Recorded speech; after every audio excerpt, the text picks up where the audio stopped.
वह पहाड़ जो रोता है। पहाड़ों में लोग यह नहीं पूछते कि कुछ क्यों हुआ, वे सिर्फ यह पूछते हैं कि किसके साथ हुआ, क्योंकि पहाड़ सब कुछ याद रखते हैं, हर कदम, हर चीख, हर वह प्रार्थना जो ठंडी हवा में घुलकर खो गई। और भैरवगढ़ ऐसा ही एक छोटा सा गांव था जो नक्शों में मुश्किल से मिलता था, जहां कुल कुछ ही घर थे। एक टूटा हुआ मंदिर था और उसके ठीक ऊपर खड़ा था काला पहाड़, जो दिन में भी अंधेरा लगता था और रात में रोता था। ऐसी आवाजें आती थीं जैसे कोई बहुत भीतर दबा हुआ हो। बुजुर्ग कहते थे पत्थर खिसकते हैं, लेकिन सच यह था कि 100 साल पहले उसी काले पहाड़ पर एक बस्ती बसी थी, जहां रुद्र नाम का एक युवक अपनी पत्नी मीरा के साथ रहता था। मीरा हंसमुख थी, लेकिन ऊंचाइयों से डरती थी। वह कभी चट्टान के किनारे नहीं जाती थी। फिर भी एक दिन गांव वालों ने कहा कि वह पहाड़ से गिरकर मर गई। रुद्र ने कुछ नहीं कहा, लेकिन वह जानता था कि यह झूठ है, क्योंकि मीरा गिर नहीं सकती थी। उसकी मौत के बाद रुद्र रात भर जंगल में भटकने लगा, पहाड़ से बातें करने लगा, और धीरे धीरे उसे सच्चाई पता चल गई कि मीरा ने गांव के कुछ लोगों का गुनाह देख लिया था और उन्होंने उसे चुप कराने के लिए पहाड़ से धक्का दे दिया था। मीरा मरते समय रुद्र को पुकारती रही, लेकिन पहाड़ ने उसकी आवाज निगल ली। उसी रात रुद्र के भीतर कुछ टूट गया और उसने बदले की आग में एक एक करके पूरे गांव को पहाड़ के पास बुलाकर मार डाला और उनकी आत्माओं को पहाड़ में बांध दिया। फिर खुद को भी उसी पहाड़ में दफना दिया। अगली सुबह पूरी बस्ती गायब थी, घर खाली थे, चूल्हे ठंडे थे और पहाड़ उसके बाद से काला पहाड़ शापित कहलाया। और सालों बाद 12 साल बाद आरव नाम का एक युवक भैरवगढ़ लौटा, जिसके माता पिता मर चुके थे और जो शहर में रहते हुए भी भीतर से खाली था। गांव वैसा ही था, लेकिन लोग कम बोलते थे। रात में कोई बाहर नहीं निकलता था और काले पहाड़ की ओर कोई देखता तक नहीं था। पहली ही रात आरव ने रोने की आवाज सुनी। तीसरी रात उसने सपना देखा जिसमें मीरा ने उससे कहा कि उसे गिराया गया था और सच बाहर लाने को कहा। डर और जिज्ञासा में आरव काले पहाड़ पर चढ़ा, जहां उसे एक गड्ढा मिला जिसमें सैकड़ों हड्डियां थीं। और तभी धरती हिली और रुद्र सामने आया। अब वह इंसान नहीं बल्कि पहाड़ बन चुका था। उसकी आंखें अंधेरी थीं और आवाज पत्थर जैसी भारी। उसने आरव को पूरी सच्चाई बताई और कहा कि उसे मुक्ति चाहिए, क्योंकि आत्माएं अब भी तड़प रही हैं।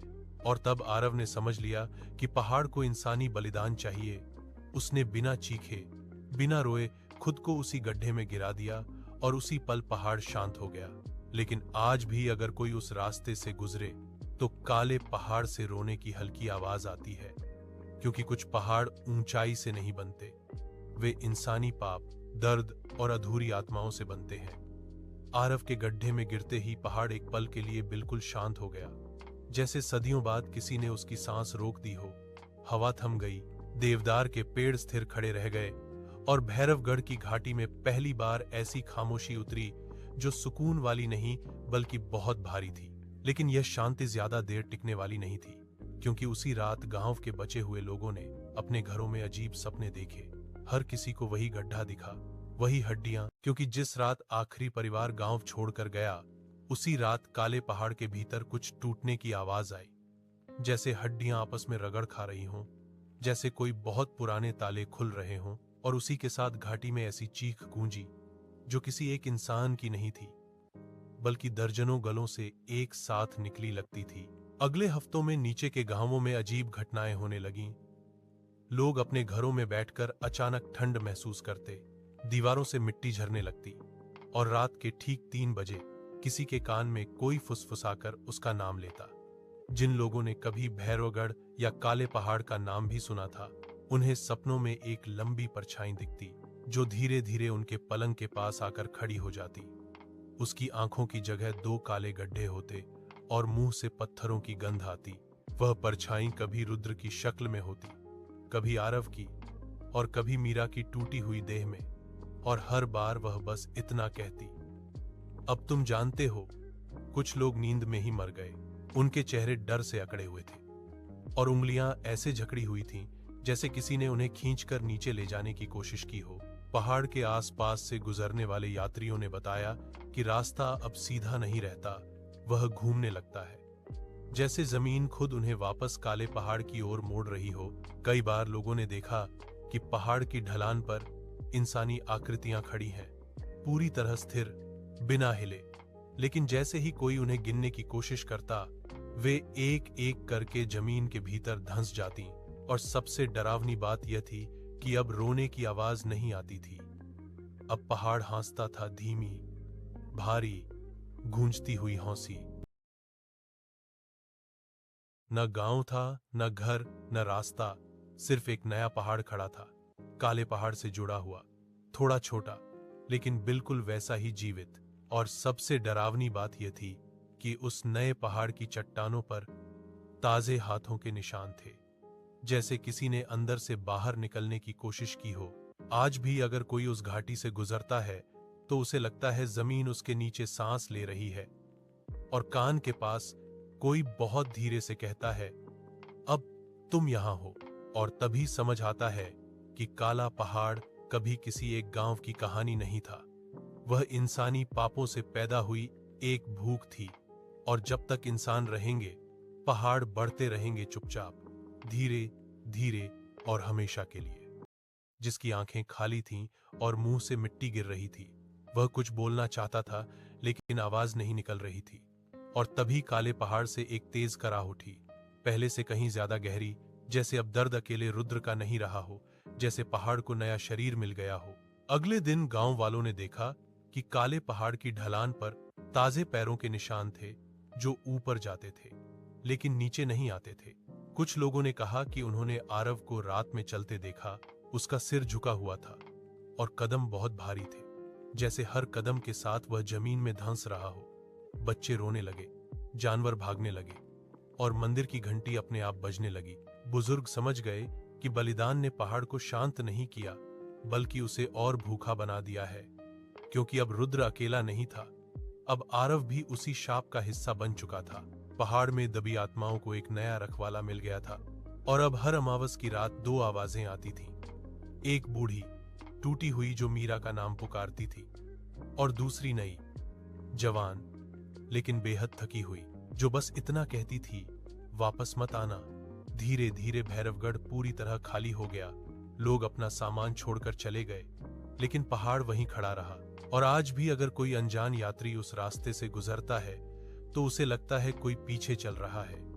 सांसों की आवाज कान के पास आती है, और जब वह पलटकर देखता है तो सिर्फ काला पहाड़ दिखता है, थोड़ा और ऊंचा, थोड़ा और भारी, क्योंकि पहाड़ अब सिर्फ यादें नहीं रखता, अब वह इंसानों को जमा करता है। भैरवगढ़ के खाली हो जाने के बाद लोगों ने सोचा कि शाप वहीं खत्म हो गया, जो सीधे सीने के भीतर उतर जाती थी। बुजुर्गों ने आखिरी बार कहा कि जब पहाड़ रोना छोड़ दे और हंसने लगे, तब समझ लेना कि उसे दर्द से नहीं, इंसानों से प्यार हो गया है। और उस रात के बाद से काले पहाड़ के पास से गुजरने वाले कुछ लोग कभी लौटे ही नहीं, और जो लौटे वे कुछ भी बोल नहीं पाए, बस रात को अपने घरों की दीवारों पर उंगलियों से पहाड़ की आकृति बनाते रहे, जैसे कोई उन्हें अंदर से निर्देश दे रहा हो। क्योंकि अब काला पहाड़ सिर्फ शापित जगह नहीं रहा, वह एक जीवित चीज बन चुका था, जो सांस लेता था, सोचता था, और धीरे धीरे पूरी घाटी को अपने भीतर समेट रहा था। जिस रात काला पहाड़ पूरी तरह जागा, उस रात न तो चांद निकला और न ही बादल हिले। हवा जैसे मर चुकी थी, और घाटी में फैली खामोशी इतनी गहरी थी कि लोगों को अपनी धड़कनों की आवाज डराने लगी। उसी रात नीचे के आखिरी गांव में सभी ने एक साथ एक ही सपना देखा। वे सब काले पहाड़ की ढलान पर खड़े थे, नंगे पांव, ठंडी जमीन में धंसे हुए, और पहाड़ उनके सामने खुला हुआ था, जैसे कोई विशाल मुंह जिसके भीतर हजारों चेहरे चिपके थे। रुद्र, मीरा, आरव और न जाने कितने अनजान लोग। सबकी आंखें खुली थीं, लेकिन वे रो नहीं रहे थे, वे देख रहे थे।